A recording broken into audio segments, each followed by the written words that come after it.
Hello there, world. Welcome back to my channel. If you're new here, I'm Joe, a licensed certified public accountant with over 10 years' experience in corporate and public accounting. I have an extensive background in accounting, audits, and taxes. I'm all about helping you take control of your money and live smarter. If you've ever thought to yourself, I want to save money, but I barely make enough to cover the basics, I hear you, seriously. Saving on a low income can be tough, but it's not impossible. Today, we're going to walk through the real deal, simple way to start saving money. Even if your income feels super tight, no financial jargons, no guilt, no magic tricks, just real talk. Don't forget to hit that subscribe button and turn on all notifications. And don't forget to check out the website where we post every Monday, Wednesday, and Friday for the latest blog posting.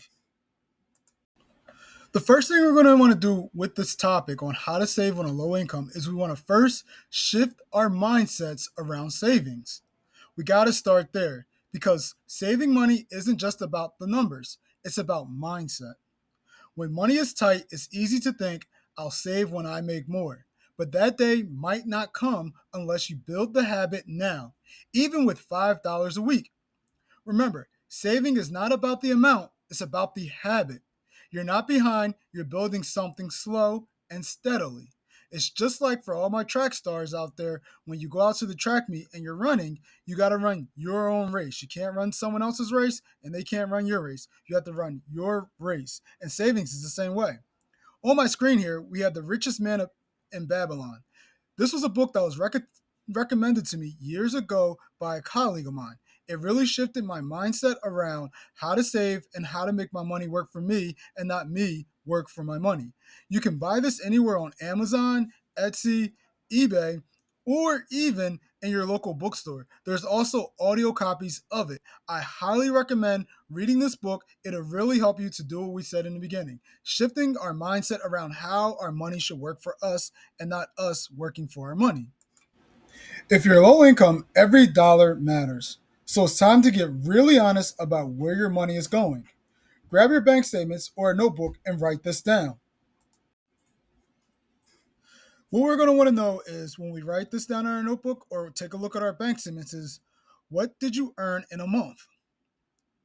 What are your expenses you must pay for, such as rent, food, and bills? And remember, this goes back and ties into our 50-30-20 rule.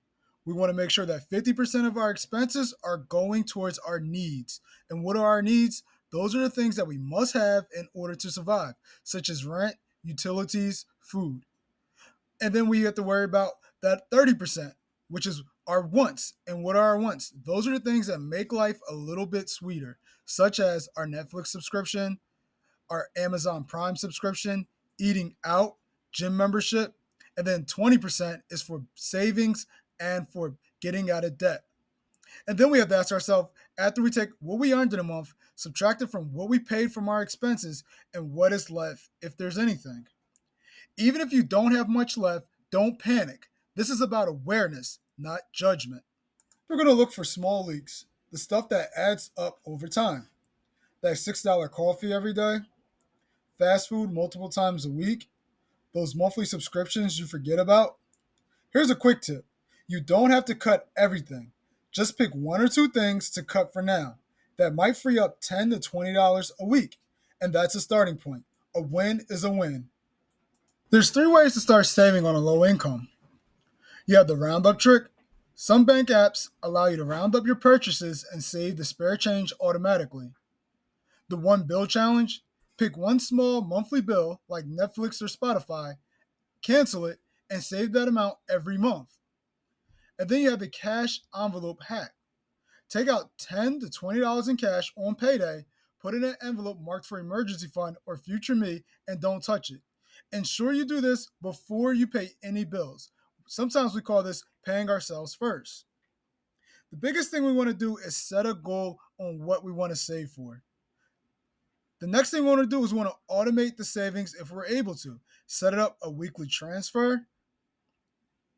And then we're going to want to track our progress. We're going to watch our savings grow. The biggest thing that we want to do is we want to stay consistent.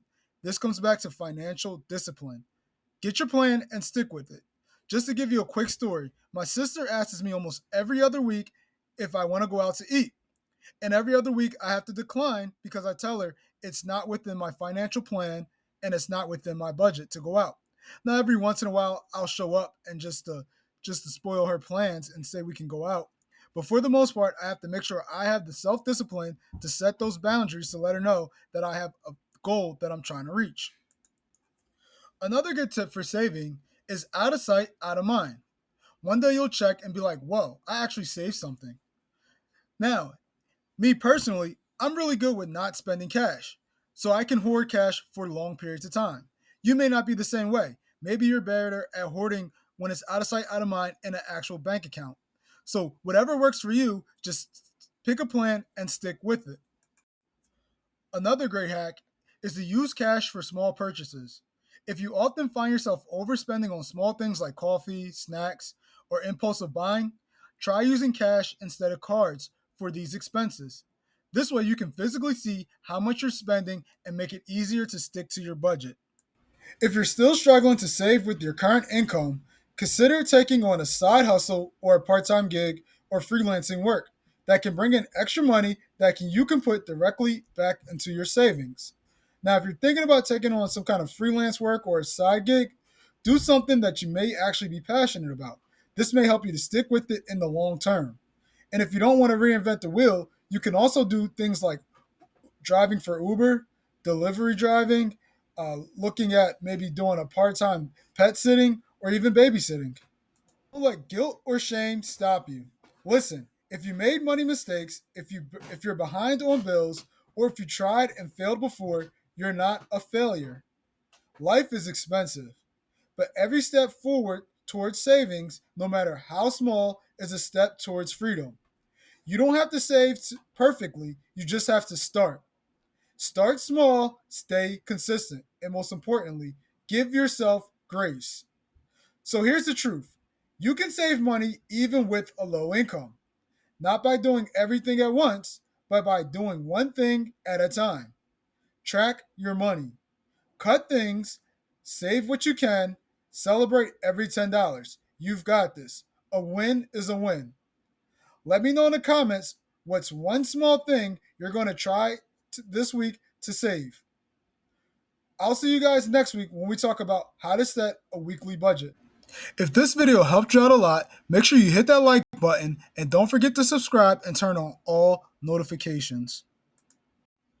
And don't forget to check out the website where we post every Monday, Wednesday, and Friday.